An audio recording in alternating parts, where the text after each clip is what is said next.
আপনারা সবাই কেমন আছেন? আশা করি সবাই খুব ভালো আছেন এবং আমিও খুব ভালো আছি। চলে এসেছি নতুন আরেকটি ভিডিওর সাথে। আজকে আমি বানাচ্ছি কড়াইশুঁটির কচুরি এবং নতুন আলু দিয়ে আলুর দম। তো আমি কিভাবে বানাই তা আপনারা দেখতে থাকুন, ভিডিওটি স্কিপ। আলুর দম বানানোর জন্য আমি ঠিক এরকম ছোট ছোট সাইজের আলু নিয়েছি। আলুগুলোর আমি খোসা ছাড়াচ্ছি না, শুধু জাস্ট চিড়ে নেব যাতে সিদ্ধটা ভালো হয় আর নুনটা ঢুকে। তো দেখুন আমি এরকমভাবে চিড়ে নিচ্ছি, খুব সামান্য, ব্যাস। তো আলুগুলো আমাদের চেরা হয়ে গেছে। এবারে আমি আলুর দম করার জন্য পেঁয়াজ, টমেটো, রসুন আর কাঁচা লঙ্কা সমস্ত কিছু কেটে নিই। আলুর দম করার জন্য আমি সমস্ত কিছু কেটে নিয়েছি, পেঁয়াজ, টমেটো, কাঁচা লঙ্কা, রসুন, ধনেপাতা। আর আলুগুলো তো আমি দেখালাম। তার সাথে কচুরির জন্য আমি মটরশুঁটিটাও ফাঁকে ছুলে নিয়েছিলাম। আলুর দম বানানোর জন্য আমি কড়াইয়ে জল বসিয়ে দিয়েছি। জলটা গরমও হয়ে গেছে হালকা। এবার আমি এর মধ্যে আলুগুলো দিয়ে দেব।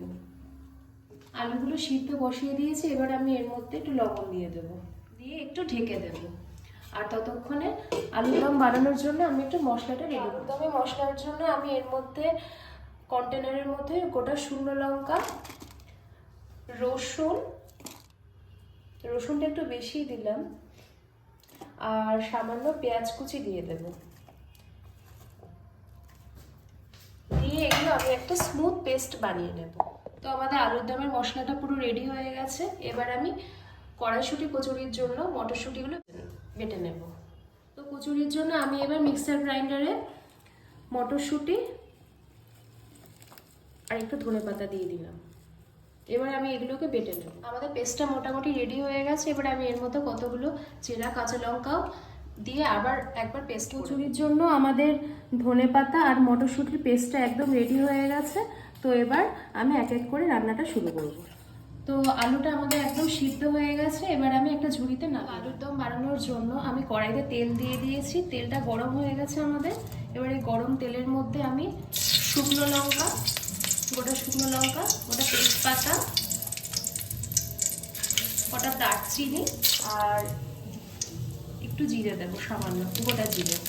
আর একটু কালারটা ভালো আসার জন্য আমি একটু চিনি দিয়ে দিলাম গরম তেলে। এবার একটু নেড়ে নিলাম চিনিটা। এবার আমি এই তেলের মধ্যে পেঁয়াজ কুচিটা দিয়ে দেবো।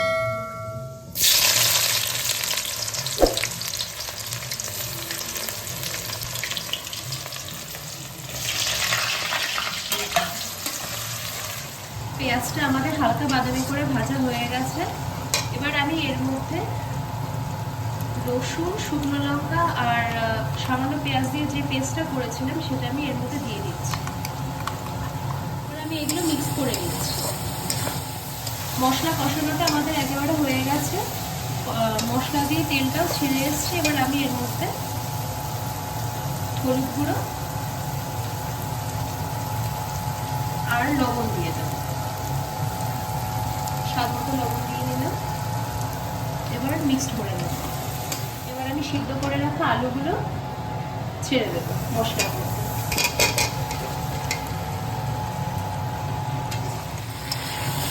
আলুগুলো আমার কষানো মোটামুটি চলছে। এবারে এর মধ্যে আমি 1 চামচ আদা বাটা আর টমেটো কুচিগুলো দিয়ে দেবো।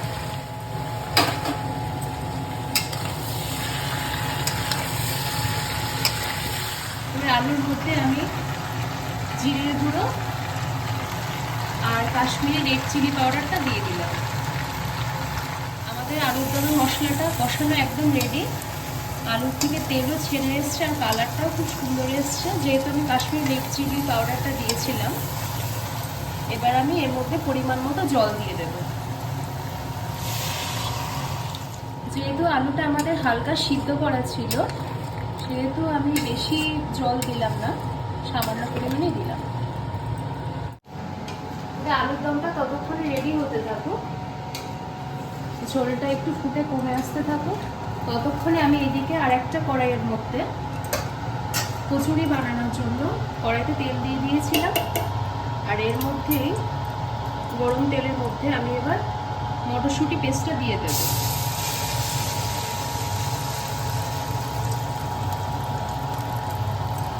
একটু সাঁতলে নেব। এবার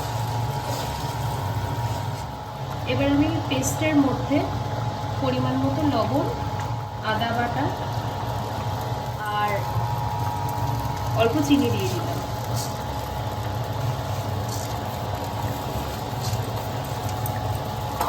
এবার এগুলো মিক্সড করে নেব।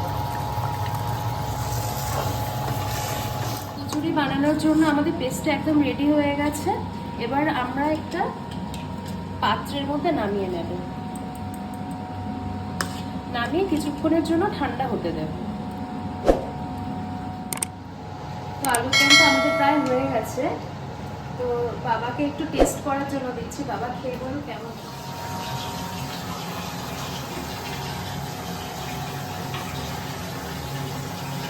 খুব সুন্দর হয়েছে। একদম তো আমাদের কমপ্লিট হয়ে গেছে। তো এর মধ্যে আমি ঘি আর গরম মশলা দিয়ে দেবো।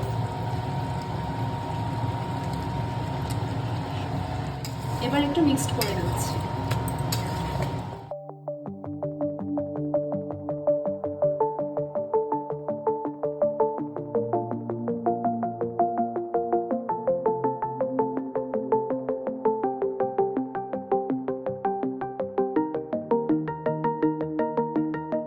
এবার আমি ধনেপাতা কুচিগুলো দিয়ে দিলাম উপর থেকে।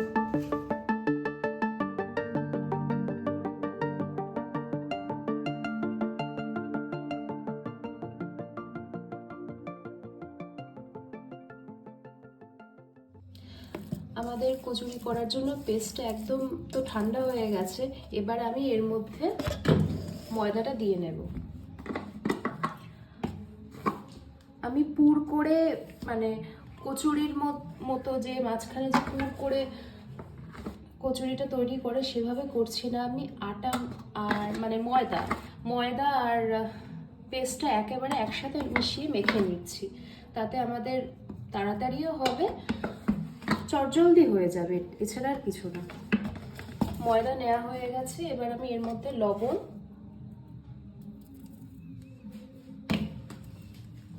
সামান্য চিনি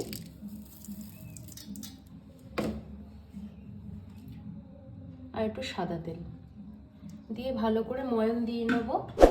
এখন আমি জলটা দেব না, কারণ পেস্টের মধ্যে অনেক একটু জল জল ভাব আছে, তো জলটা এখন আমি দিচ্ছি না। যদি লাগে আমি পরে দিয়ে নেব। একেবারে জল দেব না, আমি অল্প অল্প করে জল দিয়ে ময়দাটা মেখে নেব। তো কচুরির জন্য আমার এই আটাটা মাখা হয়ে গেছে। এবার আমি এটা 15 মিনিটের জন্য ঢেকে রেখে দেব। তো 15 মিনিট আমাদের হয়ে গেছে। দেখুন ময়দাটা কতটা সুন্দর সফট হয়েছে। এবার আমি লেচিটা করে নেব। আমাদের করা কমপ্লিট হয়ে গেছে। এবার আমি বেলে নেব আর তার সাথে ভেজেও নেব। কচুরি ভাজার জন্য কড়াইতে আমি তেল দিয়ে দিয়েছি। এবার বাবা ওদিকে কচুরি লুচিগুলো বেলতে থাকো আর আমি এক এক করে ভেজে নেব।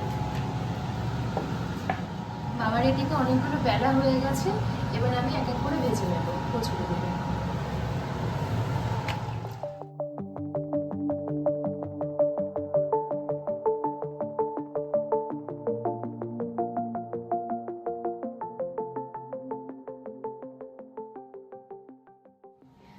দেখে তো মনে হচ্ছে কচুরি আর আলুর দমটা ভীষণ টেস্টি হয়েছে। তো চলুন খেয়ে দেখা যাক।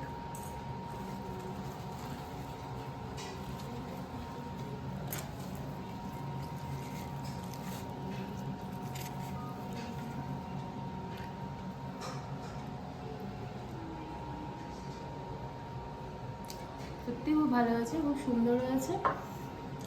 হালকা টক ঝাল মিষ্টি হয়েছে আলুর দমটা, আর তার সাথে কচুরিটাও